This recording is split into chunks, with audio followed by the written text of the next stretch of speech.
При покупках через интернет, отвечая на телефонные звонки с неизвестных номеров и реагируя на сообщения в соцсети с просьбой о переводе денег, все мы рискуем нарваться на мошенников. Чтобы избежать потерь, в первую очередь финансовых, нужно вовремя вычислить, с кем говоришь.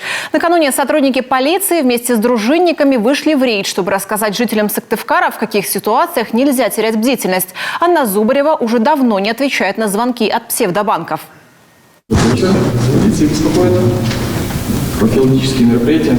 Вечером, когда уже все дома, полицейские проводят рейд. Рассказывают сыктывкарцам об основных схемах мошенничества, чтобы те были в курсе и не попались на удочку. Помогают правоохранителям дружинники. Что движет? Наверное, желание кому-то помочь, кому-то попробовать себя. Потому что это не просто какие-то рейдовые мероприятия, это работа с населением. Все-таки ситуации тоже разные бывают. Кто-то немножко может подзаработать в каком-то плане, да. То есть, как люди разные, так и цели, наверное, у всех разные. Иван Буров, студент агропромышленного техникума и будущий повар-кондитер в ярко-желтой жилетке, этим вечером не ради денег. Цель его куда более благородная. В дружине совсем недавно, около месяца, и решил помогать гражданам и правоохранительным органам из гражданских побуждений.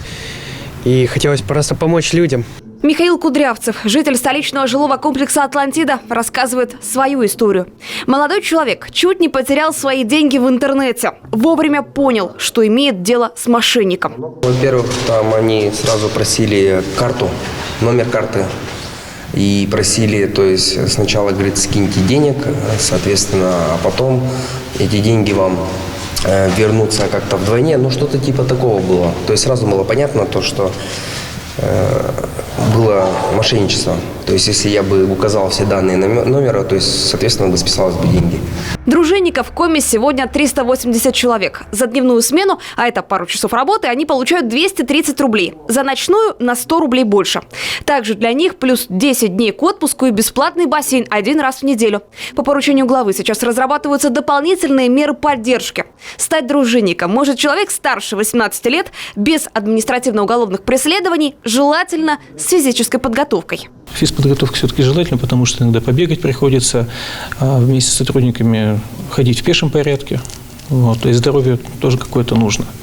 То есть если у человека проблемы с легкими, с сердцем, то не рекомендовал бы данную деятельность, потому что ситуации разные бывают. Дружинники на страже порядка с самого начала года. Дежурили в новогоднюю ночь на Стефановской площади, затем на Крещенских купаниях, а сегодня новое задание – акция «Антимошенник», которая продлится до конца недели. Анна Зубарева, Северин Арпа, Олег Костромин, телеканал Юрган, Сыктывкар.